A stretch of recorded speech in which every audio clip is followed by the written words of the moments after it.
You're listening to The Good Pod Guide. Today, I, your host Lauren Windle, am joined by my busy and fellow journalist Nat Barker, who over the next few minutes is about to try and outshine me so he can stage a coup and take over the podcast.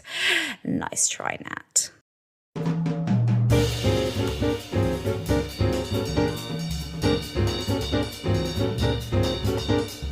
Nat's finishing up a cannoli, which he's going to politely do away from the microphone because some people don't want to hear chewing of crunchy cannolis. But in the meantime, I'm going to read you out, obviously, because Nat refuses to share his private Twitter and just wants you to direct you guys to his dry housing tweets. I am going to read you out some other gems that I find. Fine, I admit it. I don't understand zip folders. I don't understand. I use them. Like, what is it? Why are they compressed? What's going on? I'm sure the cannoli is actually still going. Okay. 1 second. I'll keep going. I've got more tweets. So you finish up your snack and we'll be here for when you're ready. Right. Solidarity with everyone who had intended to have a toasty for lunch most weekdays during lockdown, but realized quickly that cleaning the toasty maker just takes way too long. You are not lying. That's a public service announcement if ever I've heard one. That's the okay, toasty maker, man. I love a toasty, but honestly, once you finish that, just do it in a pan. Why are you doing it in a toasty maker? Do it in a pan. Because I bought a toasty maker. Oh, that's silly. Because that's just a glorified pan that is specifically for toasties. When a pan is so versatile, but also toasty relevant. You know, you've been conned. That's like people who buy like something to soak their feet in when they could have just used the washing up bucket. Silly. Yeah. So I think I don't have anything to add to that. I think no. Okay, well, I've got another tweet.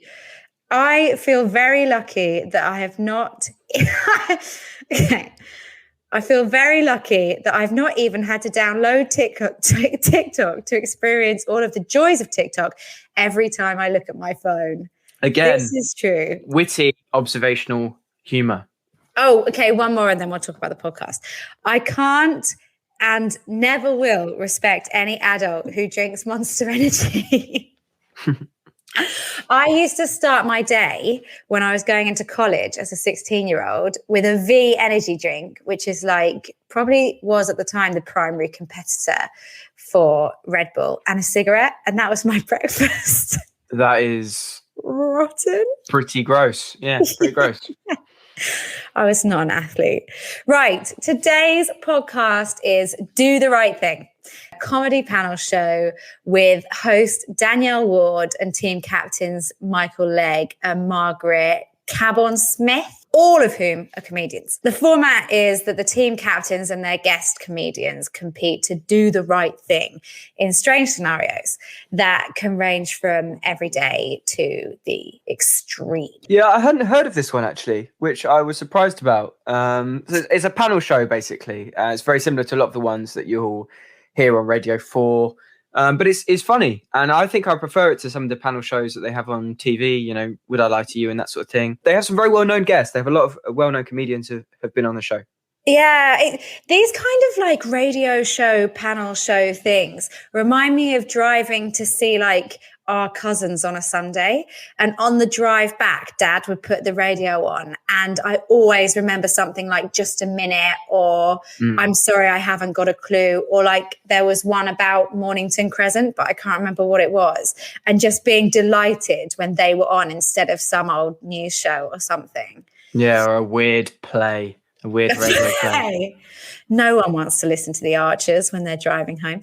Comedy, I think, is best when it's observational. So the bits which I related to that were definitely my favourites were things like when they're talking about the pain of going to a school reunion, or which actually, as I wrote that, I was thinking like I've actually never been to a school reunion, but I think that's because I anticipate that pain and then don't show up. But also gambling, this is something I do regularly, on how far your car can get when you're out of petrol and just hoping that you won't sort of like chug to a stop on the motorway, which, you know, is a game of roulette that I'm often engaged in. Any faves from you, Nathaniel? I like the bit each episode. I think it's called Agony. The section each episode where they take a real question that was submitted to an Agony Aunt column in a newspaper and ask the comedians to sort of give their version of how they would respond. Some of those are very funny. I think it depends. For me, I've mostly listened to ones where the guests they have on are people that I like. Catherine Ryan, someone, she's very funny, and that's a good episode that I'd recommend. Yeah, I really want to be an Agony Aunt. Like, I really want to. And you do have quite an Agony Aunt vibe about you, I think, Lauren.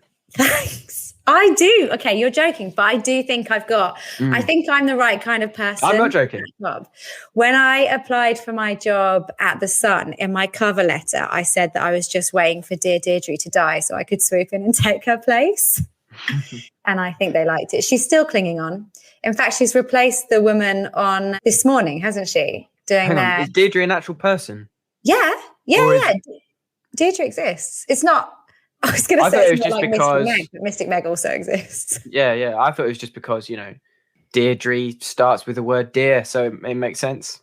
Wait, so did you think that they just had like a stock image of an old woman and then and then it's in just the office wrote the replies? Yeah, of course I did. Yeah. No, Deirdre's and furthermore, I am also a little bit skeptical about whether some of the problems that people are writing in with are actually true. Okay, I assume that was just also the same person in the office that was writing the answers. Who knows? People definitely write into Dear Deirdre. I'm not 100% sure if sometimes they litter in things that make it more. I actually have no idea. I've never been involved in the production of Dear Deirdre, but I do know that Deirdre writes them, and I know that Deirdre is a force to be reckoned with. She is an absolute powerhouse queen. So that I can confirm from behind the curtain. Some bits of the Good Pod Guide will be educational.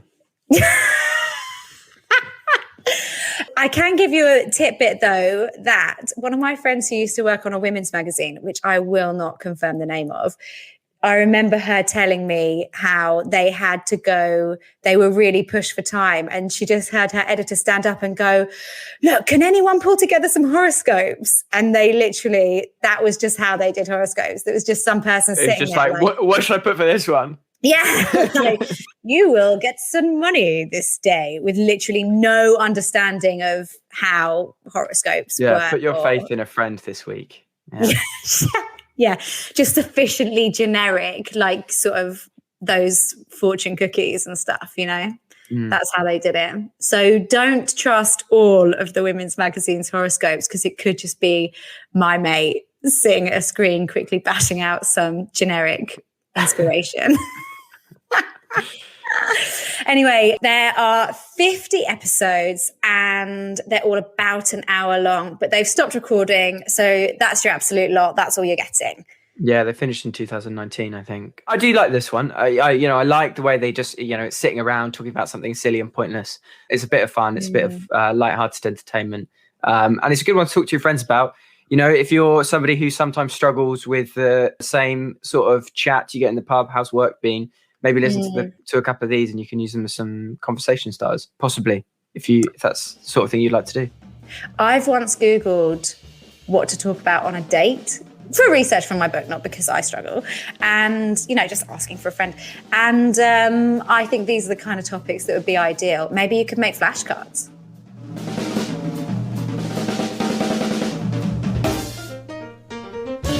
In the next episode, Nat is back and we talk about our love of archive footage and old interviews as we chat about podcast making gay history. More info is available in the show notes, and if you've enjoyed what you've heard, like, subscribe and leave a positive review. We really appreciate it.